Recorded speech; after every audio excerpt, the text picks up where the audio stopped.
Hello friends, welcome back to a new episode of The Road to Rank 1. Today we're starting with a Protos versus Protos. As I'm not sure what this guy is up to, but just went back in with his probe. Almost want to keep him in. Okay, he's going to leave just in time. Otherwise I would have blocked him in there, which is always a fun thing to do. He's going to try and... Wait, what? Hey, it's all good with me, buddy. It's all good with me. If you want to stay in my main base, you get to stay in my main base. Yeah, this is where you want to die. That's where you're gonna die. I forgot to take some extra gas here, by the way, which is a little bit unfortunate. I was kind of slow as well with building those extra 2 units. We put one chrono boost on the warp gate immediately. Getting that chrono boost is just like really just a safety measure. It allows you to get your first warp in 10 seconds quicker. It's especially useful against things like oracles. I really love having that extra warp in, but also against particular all-ins. It might be... well, quite nice. Majority of the time I feel like it is quite nice for sure. I'm gonna try and walk up this ramp. Okay, it's 2 stalkers. He should have been on top of that ramp. That's his mistake.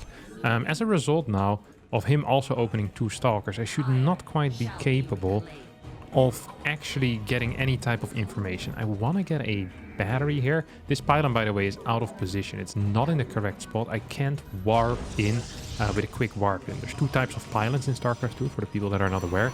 You have the fast warp ins and you have the slow warp in pylons. This one is out of range of the nexus. Thus has the bad blue circle. You want the green circle, as you can see over here.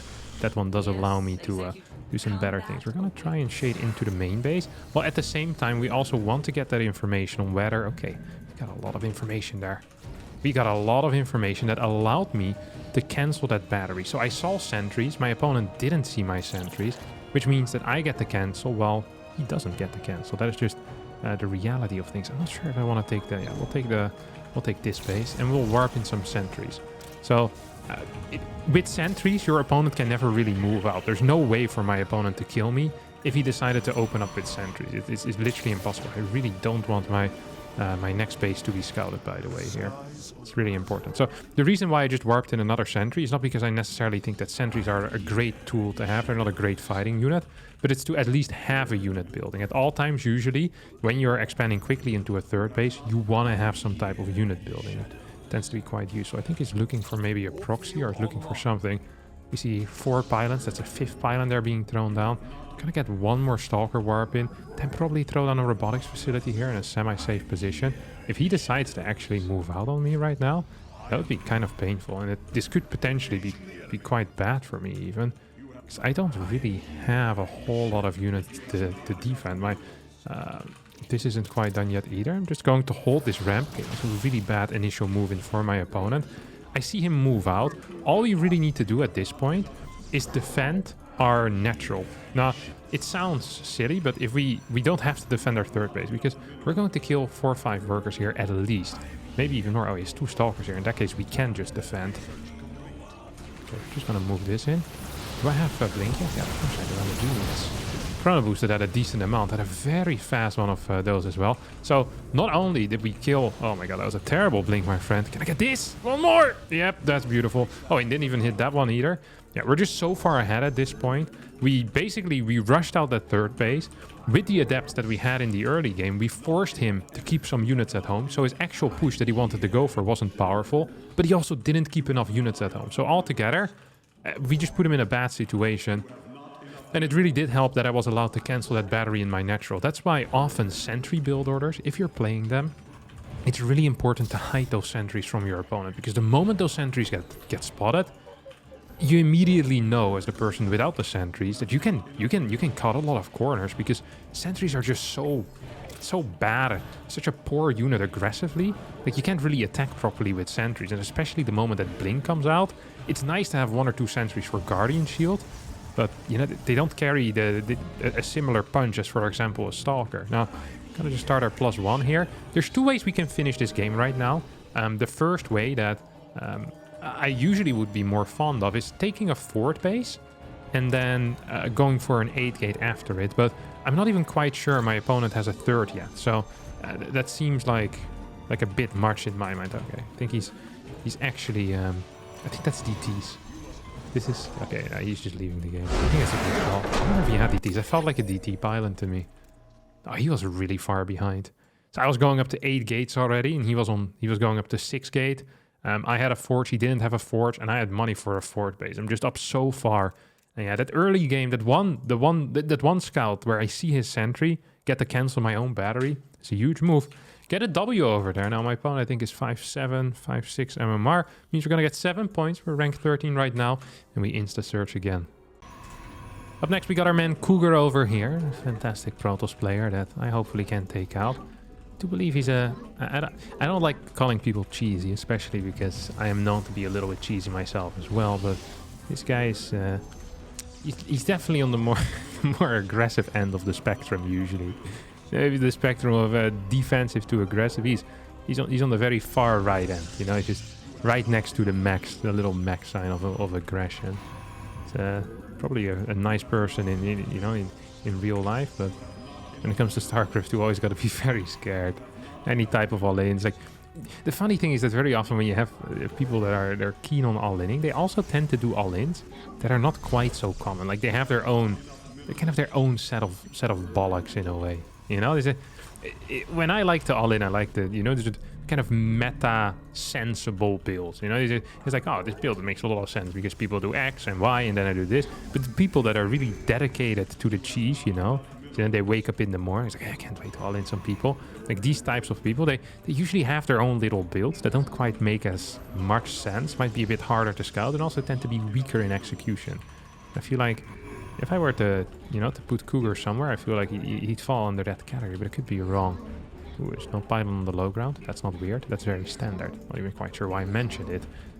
Let's take a look at what he's doing. Second pylon is here. We have 3-2 in gas, so he was mining less gas than I am.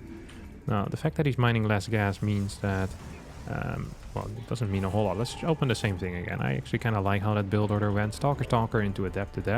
The problem with these types of builds is any type of Adept builds usually loses against the build that rather than gets Adept, just gets Stalkers. So, this was a very unclear way of saying that. Ooh, nice one. Yeah, well, is it nice? You lock me in, I build a Stargate. That's the way it's gonna go here, buddy. What I meant to say here is that, so imagine I open up with 2 Stalkers, basically, and then go into 2 Adepts. That's really good against Stalker Sentry openers, and it's also really good against just 2 Stalker openers. But the moment my opponent matches my unit count, but rather than Adepts, actually has Stalkers, I'm in a lot of trouble because I can't fight for map control anymore. And without map control, or without the right really to be on the map, it can be extremely difficult, or at least I find it extremely difficult really to get anything done with Adepts. And thus they're weak, you need to build a battery. The person that has to build defensive batteries often is the loser in this matchup. Well, now we saw that he opened up with a sentry. I'm not quite sure why he showcased me that. That seems to me like it was a mistake. See, he's instantly building a battery as well. My Nexus is just as quick as his. He's building more gateway units than I am. I'm going to trick him towards the bottom side.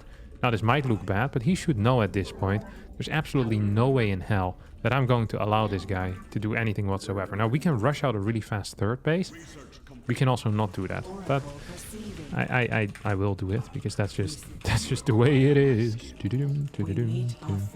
Just gonna scout around with the next set of dudes as well with my Stalkers.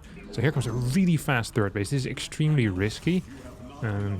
Perhaps it doesn't make a whole lot of sense. At this point, even with a sentry move out, he should be capable of clearing me. But the reason why I do this is because I saw 1 sentry into Stalkers, into 2 more Stalkers. So his next scout is going to come very late. By the time his scout comes, he'll need to have already made the decision to move out. He can't reactively do it anymore, which is exactly what you want in life. Now, the way that we're going to use this unit is that we're just going to kind of put it here and use it for Revelation. It is a unit that will scout for us. It's a unit that forces out a lot of gateway units out of our opponent. And on top of that, it's also a unit that provides us with infinite joy.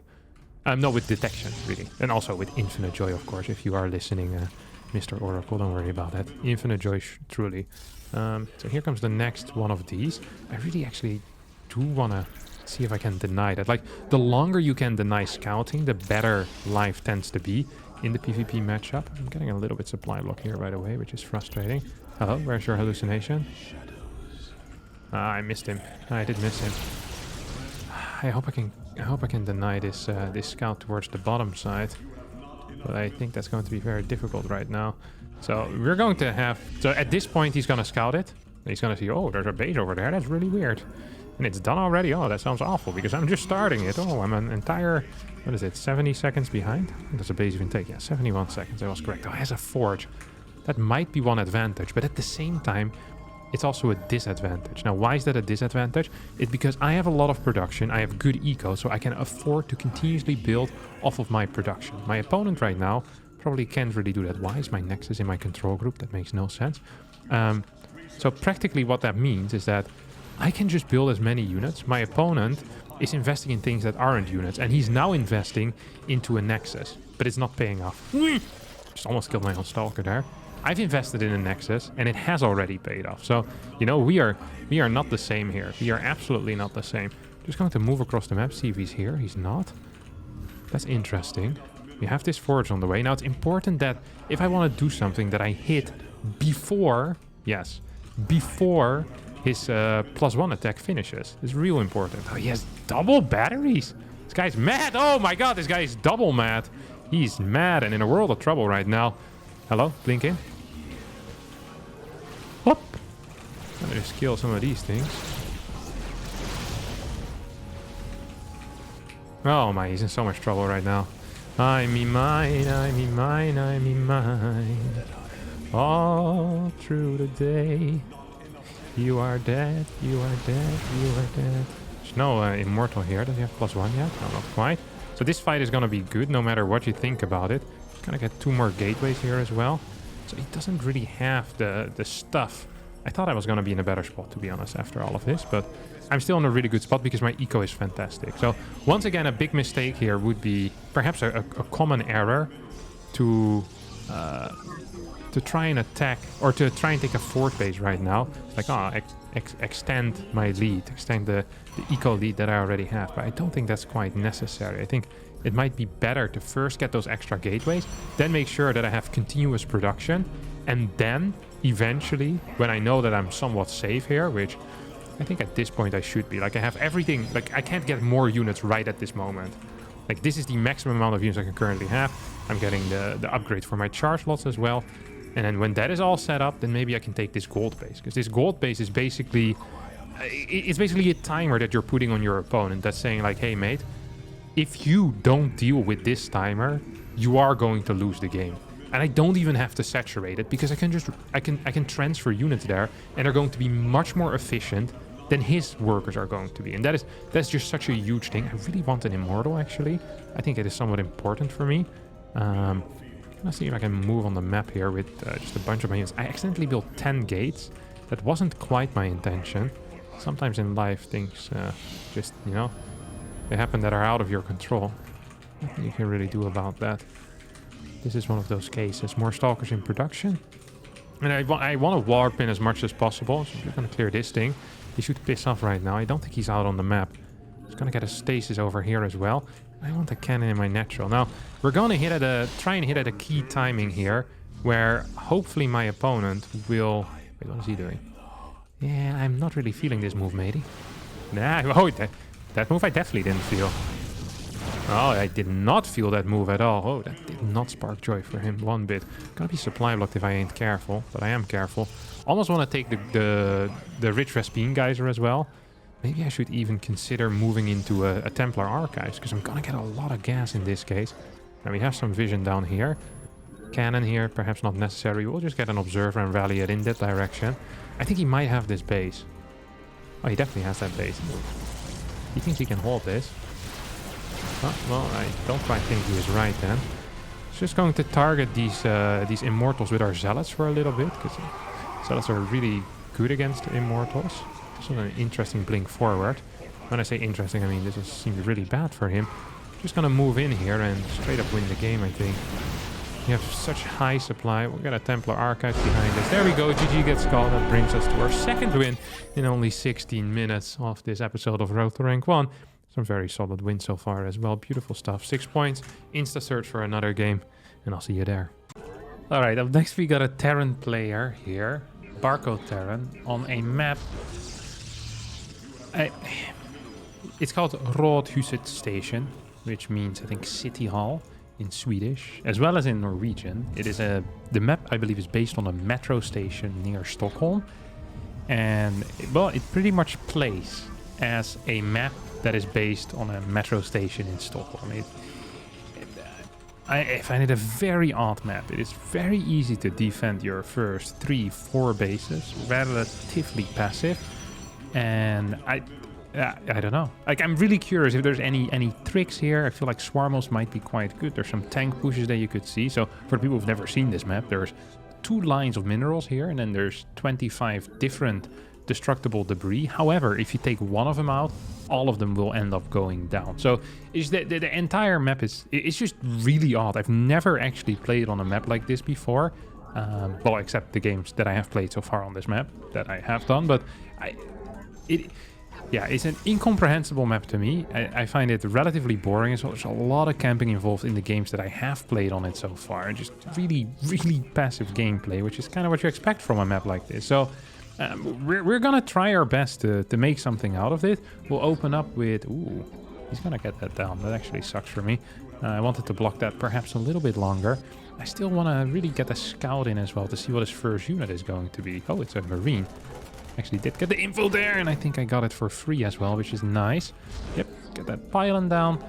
Didn't get that pylon quite at the appropriate time, but it's all fine. So what I want to do here is perhaps open up with an Oracle, and then go into Phoenix Colossus, and then into Carriers, I think. So I'm just going to take the forward base. This might be weird because you have an inside base, but I really like having a free base as my forward base more than I like having a free base as my third. So because I can defend just this area, and that's good anyway. So it doesn't make me a lot more vulnerable. It maybe lessens the rush distance for my opponent by like 2-3 seconds, which is not the end of the world, but I think I'm gonna prefer the setup like this, to be honest. I don't know, I haven't played enough games on it, but this is what I'm thinking right now. We're gonna chrono boost both of these adepts out, and I think I'll just get a really, really fast third, because the rush distance on this map is also, I think, the longest in the entire map pool. So if my opponent goes for any type of cyclone push, I should technically be fine. If they don't go for a cyclone push, then hopefully I'm also going to be fine, and whatever else they can throw at me.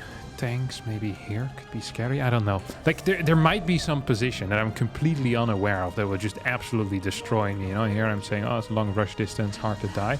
Okay. Double Hellions here as a start. That is interesting. Why is that interesting? I need to get rid of this thing. I wonder if I can get another hit in here. I definitely can. Okay, so that's 2 nice hits there on those cars. Actually, it really does make me happy. He's gonna go down. Okay, he's gonna come here. Oh, I made a mistake. But he's gonna lose this for sure, which is great for me. And then we take this thing down. Just build it right away. Robotics facility with it and everything. So double Hellion opener. Now the question, of course, is going to be: is there more Hellions behind this, or is this it? And is there going to be some type of oh, this is dead, 100%. Yeah, some type of cyclone. That's what I wanted to know, really. That's the most important thing, of course. Okay, that dies. Do I want a second gateway at this point? I don't actually think I do. I do want a battery fairly far forward. And I just have complete vision here of really my opponent's low ground. The only way that he can move out is if he goes through here. I'm gonna try and get a scout in right now. What is that? Oh, he's playing Mech! He's playing Mech on this map. That is interesting. And with my setup, I don't think I actually want to continue. No, I don't want to continue that then.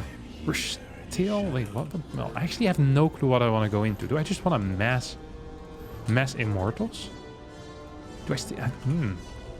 What if I just rush straight into Carrier? How would that sound? I think that sounds really freaking bad, honestly, but what if I just get a bunch of these Immortals out and then straight into Carrier? I think that's going to be my plan. I'm going to keep an eye here on those rocks behind me. Make sure that nothing weird can happen there. I want to get a sentry out as well. That's actually somewhat important. I'll get one of these little things too. And then... this looks dumb, but I think this could potentially work. Oh, real nice. Actually didn't manage to burst that thing open. Just going to continue scouting. I think there's going to be an extra base for my opponent as well. I'd be surprised if there isn't. Probably do want to get +1 at some point for my Immortals too. Sounds like it would have some type of value. Just gonna get a surround on here. Well, not the greatest surround, but perhaps good enough. And the moment we get 3 Immortals, we're in a very good spot because we can start one-shotting crap. Gonna get this forge out. Scouting with the hallucination, of course, fantastic. Oh, gonna come in and try and fight him. Shouldn't quite work out. Wait, is this all of 2 bases? Is this all being done of 2 bases? That would be... That's kind of crazy, no? Guy's just straight up with the 2 bases. He just can't do anything. Like, there's no alternative path here for my opponent that I'm really seeing. So, oh, he's gonna get a lock on there, which is, I guess, nice for my opponent. But that's about... Look how fast these immortals kill it. Oh my god, this is no issue whatsoever here for me. Just gonna get a setup. Okay, there's a 3rd base on the way right now. Gonna start our first carriers out. I mean, we're completely safe, and we can just start dreaming about this 4th base already, while my opponent hasn't... I mean, he has started the 3rd, but it's gonna take a while until that one starts mining as well. We have these things on the way. We have +1 already here. More factories. Do we even have an armory? No, there's no armory quite yet. We're gonna get +1. I mean, just immortals by themselves. This is such a weird map, honestly. Like, the fact that I only have to defend 1 entrance, basically, like just this general area. I guess it's 2 entrances, but it's 1 area in order to defend 4 bases. I don't think this has ever been the case on any map. I am going to build a cannon here, just for banter, in case he drops. I don't even think he has the ability to drop. I didn't see a starboard quite yet here. Maybe I missed it in my flyover, but we're just in such a sick position. I don't really see a way how we lose. And this is some of the fastest carriers I think I personally have ever had against Teran. They're popping out 7 minutes in. We opened up with 4 immortals. Okay, what is it? This is... He's gonna be building tanks at this point. Yeah, he's building tanks. And he's building tanks, but it should be Thors. The moment Thors come out, I go into Disruptors, and I still think I easily win the game. This feels... This map is actually ridiculous. It's very Protos favored, I think, in this matchup. Although I say that now, and I'm very well aware that if a Teran is going to figure out some weird tank location and absolutely destroy me, I'm going to be flaming this map as well. I can't believe that this map is actually in the map. It's wild to me. It actually is wild to me. This is going to be the 5th. There's a 6th, which is a gold down here. It's a bit harder to hold, obviously. We'll get... Oh, I actually have a plan here. Oh, I actually have a really cool plan. Let's first try and take these towers, see if that's actually viable for us. Oh, we're gonna recall straight into my opponent's 3rd base here. This is... Oh, never mind. Perhaps... Perhaps not quite. Perhaps not quite. Wait, I have 4 Stargates. I wasn't aware of that. Do I want a 5th base, or am I kind of happy with the way things are going right now? I have no clue about any of that. This thing is building fast. I can also go around. Like, wherever my opponent is where I kind of don't want to be. I want a Robo Bay, I think. So this is going to get taken out. He has no upgrade still. I mean, by the time I'm attacking, I'm going to have like +2 or something like that, no? I think so. Okay, so 5th base is going to be thrown down here. Gonna get some pylon spread. This is ridiculous. So I'm just kind of standing here. He can't do nothing. Oh, I did get scouted now. I wonder if he's going to try and fight into me after seeing that I've been, you know? After seeing that that I'm building these guys. I really wonder. Gonna get a 2nd robotics facility. We're gonna have insane upgrades though. Like, I can't stress that enough. How insane our upgrades are going to be. He's actually coming for me. Oh my god, what is this crap? This is kind of weird too.